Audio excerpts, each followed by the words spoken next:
J'espère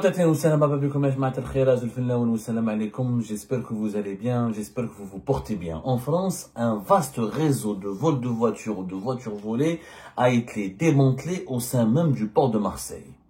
Devinez bien que ce réseau travaillait essentiellement avec l'Algérie. Il avait mis en place un système très ingénieux pour détourner des voitures qui étaient louées à l'étranger. Enfin, c'est des voitures qui sont louées des agences de location en Allemagne, en Suisse, en Belgique, ailleurs dans les autres pays européens. Ils sont volés, ils sont ramenés, acheminés jusqu'à Marseille. En France, ensuite, ces voitures sont maquillées, sont détournées, sont, on va dire, falsifiées. Le mot le plus précis, c'est maquillés, sont maquillés pour qu'on leur change d'identité. Et un mécanisme a été mis en place pour ensuite,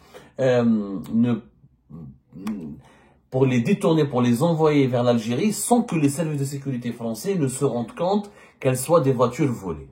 C'est l'information qui a été révélée par plusieurs médias français qui fait un ravage depuis hier le 27 mai 2025 parce qu'il s'agit d'un nouveau procédé extrêmement ingénieux. Alors, on ne sait pas est-ce que les membres de ce réseau sont algériens ou français ou franco-algériens. Leur nationalité n'a pas été encore déterminée ni précisée. On parle de 10 hommes qui ont été interpellés jeudi dernier. La semaine dernière, plutôt, et après une enquête qui a duré plusieurs mois, des perquisitions ont été menées, donc de l'argent en espèces a été retrouvé, 60 000 euros, plusieurs montres de luxe, 12 véhicules, du matériel qui permet de maquiller les voitures. Donc ça a été les saisies qui ont été réalisées au cours de la perquisition. L'enquête a été menée depuis plusieurs mois. Un communiqué a été diffusé par le parquet de Marseille, dans un communiqué qui parle d'une arrestation de 10 hommes qui ont été mis en examen pour recel de vol, bande organisée, blanchiment et faux usage de faux. Le parquet de Marseille parle d'enquêtes qui ont eu recours à la surveillance, à des écoutes téléphoniques, à des captations d'images pour identifier l'ensemble des individus participant à ce trafic de véhicules. Et le parquet de Marseille, comme la presse, comme les sources sécuritaires et judiciaires citées par la presse locale à Marseille et plusieurs autres titres de la presse française nationale, décrivent un système très bien organisé avec des complicités à l'intérieur du port de Marseille. Qu'est-ce qui s'est passé? On parle apparemment, depuis 4 ans. Ce trafic dure depuis 4 ans. Donc, depuis, on va dire, 2021. Il coïncide donc visiblement avec la crise des voitures sur le marché algérien. Vous savez que l'Algérie, on ne peut plus importer des véhicules. L'importation des véhicules de moins de 3 ans a été autorisée depuis 2023, mais elle a connu des blocages avec le blocage le gel des immatriculations, des cartes grises depuis octobre 2024. Le pays ne peut plus importer de véhicules. Il y a un besoin énormissime. On parle de pratiquement d'un besoin de 1 million de véhicules. 1 million de véhicules qui manqueraient à l'Algérie parce qu'il y a une problématique, il y a plus d'usines de fabrication, de montage des véhicules neufs. L'usine qui a commencé à la fin de l'année 2024, l'usine Fiat ne permet pas de satisfaire les besoins locaux. Il y a plus de concessionnaires, il y a plus d'agréments, les agréments qui ont été distribués, etc. On parle d'une importation de quelques centaines 100 à 120 000 véhicules, mais ces quotas n'ont jamais été satisfaits. Donc il y a très peu de véhicules, mais à part les licences Moudjahid ou les individus qui peuvent importer des véhicules neufs, mais à des quantités extrêmement faibles, ou l'importation des voitures de moins de 3 ans, il y a pratiquement pas de voitures en Algérie. Donc voilà. On va dire que si le pays a besoin d'1 million de véhicules, depuis 2019, il n'y a pas eu d'importation et de commercialisation de véhicules à large échelle. Une seule usine inaugurée fin décembre 2023, celle de Fiat, et avec quelques milliers de véhicules, 50 000 véhicules importés, c'est très peu. Le pays a besoin d'1 million. Donc il y a un énorme besoin. Donc ce réseau a prospéré en même temps que l'Algérie, en même temps qu'il y avait une crise très aiguë autour des voitures neuves et des voitures d'occasion en Algérie. Alors, comment ce réseau était organisé? Il s'avère que certains membres de ce réseau travaillaient pour une société qui s'appelait Marseille Manutention. Marseille Manutention, c'est une filiale du groupe CMA-CGM, le grand armateur CMA-CGM qui fait partie des 3 grands armateurs dans le monde. CMA-CGM, c'est l'armateur il a des centaines de navires à travers le monde. C'est lui qui transporte les marchandises. Il est payé par des opérateurs économiques mondiaux, publics et privés, pour transporter des marchandises et pour acheminer des conteneurs du monde entier. C'est l'un des plus grands opérateurs de transport maritime de marchandises. Il a une filiale qui s'appelle Marseille Manutention, qui avait au sein du port de Marseille, on appelle ça le terminal roulier sud. C'est vraiment au cœur du port de Marseille, là où les bateaux accostent pour décharger ou charger des conteneurs ou de la marchandise, etc. Ils avaient un hangar. Ces employés de Marseille Manutention ont utilisé un hangar qui est géré par cette filiale du CMA-CGM. Ils l'ont privatisé, c'est-à-dire ils l'utilisaient discrètement pour ramener des voitures volées à l'étranger. Les voitures étaient volées pas en France, elles étaient volées à des loueurs à l'étranger, c'est-à-dire dans les pays voisins de la France, notamment, je pense, la Belgique, la Hollande, l'Allemagne, la Suisse, etc. Ensuite, elles étaient ramenées vers Marseille, elles étaient stockées, elles étaient cachées dans ce hangar, avec la complicité des employés de Marseille Manutention qui gérait cet hangar. Donc, les voitures étaient cachées là-bas et, grâce à l'acquisition d'une machine professionnelle, il y avait ces trafiquants, ils avaient une machine professionnelle qui pouvait fabriquer une nouvelle plaque d'identification. Donc on retire les anciennes plaques d'identification, on fabrique un nouveau numéro de série. Donc c'est un nouveau numéro de série qui a été fabriqué et une nouvelle plaque a été créée avec des clés numériques. Avec un système d'identification de véhicule, ils ont tout mis en place. En fait, ils ont maquillé le véhicule. Comme c'est un véhicule qui est loué, donc, ils vont le détourner, le maquiller pendant la période de location. Sauf qu'ils vont totalement changer l'identité de ce véhicule.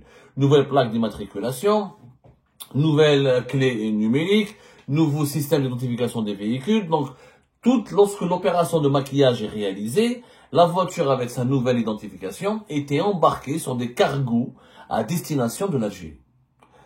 Ils étaient envoyés en Algérie. Et comme les véhicules étaient maquillés, n'étaient pas encore déclarés volés, les véhicules n'apparaissaient pas sur les fichiers de la police française. Vous savez, en Europe, il y a un fichier français, mais il y a des fichiers européens des voitures volées. Quand une voiture elle est volée, on dépose plainte, la police prend les numéros de série de la voiture, les plaques d'immatriculation, notamment le numéro de série, etc. Et la voiture, elle est inscrite sur un fichier de véhicules volés. Quand il y a des contrôles, des opérations de contrôle au niveau des frontières, des ports, des aéroports, au niveau des barrages routiers, etc., on va repérer les voitures volées. Sauf que ce réseau c'est un réseau géré par des trafiquants très malins. Pendant que la voiture était louée, ils ont changé, ils changent ils créent une nouvelle plaque. Ils changent le numéro de série du véhicule.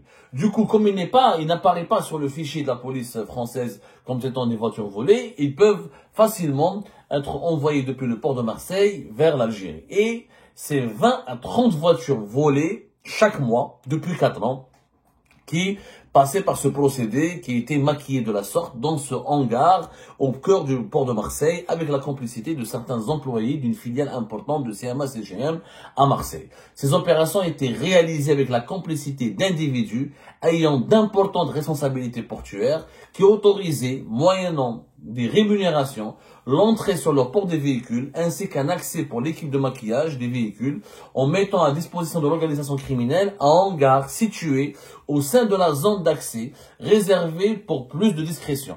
C'est ce qu'a précisé le procureur de la République du parquet de Marseille dans un communiqué. Une enquête donc a été ouverte, ça a duré 4 ans. Les services de sécurité de Marseille,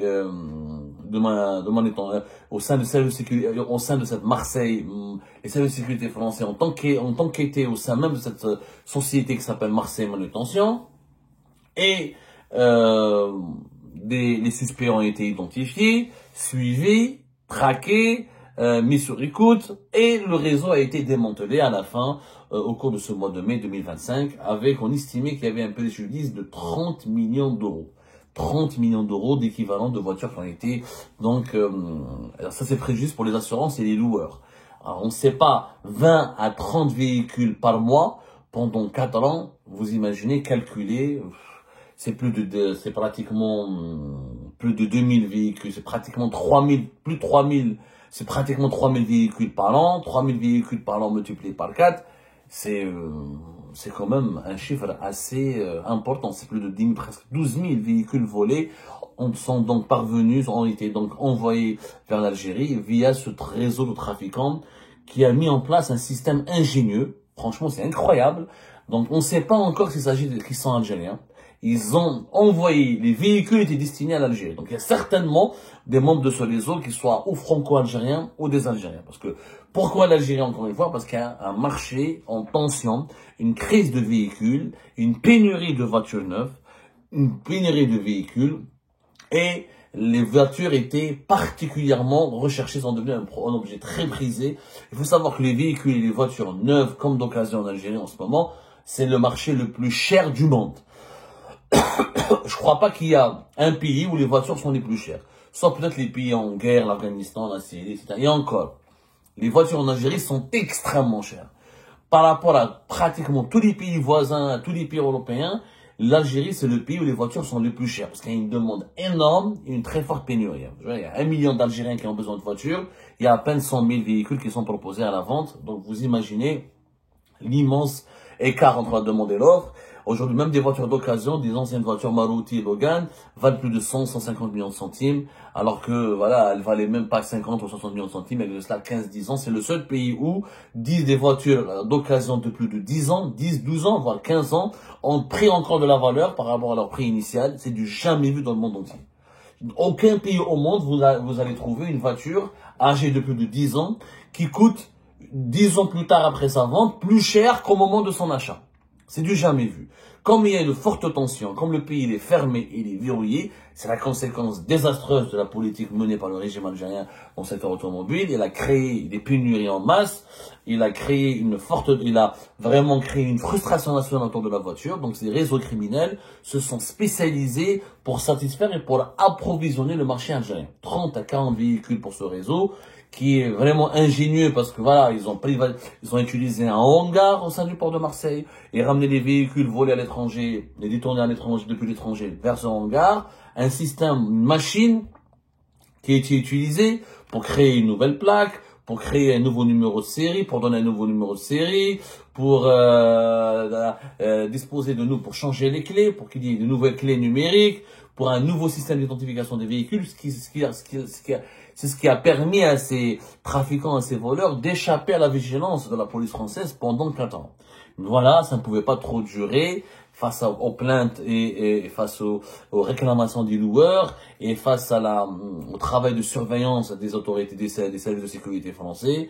Disons que ces membres de ce réseau ont fini par être identifiés et le grand trafic a été dévoilé, révélé et ce réseau a été débusqué. Mais le préjudice est énorme, une trentaine de millions d'euros pour les assurances et les loueurs. La valeur des véhicules qui ont été exportés vers l'Algérie, elle peut être aussi d'une plusieurs dizaines de millions d'euros.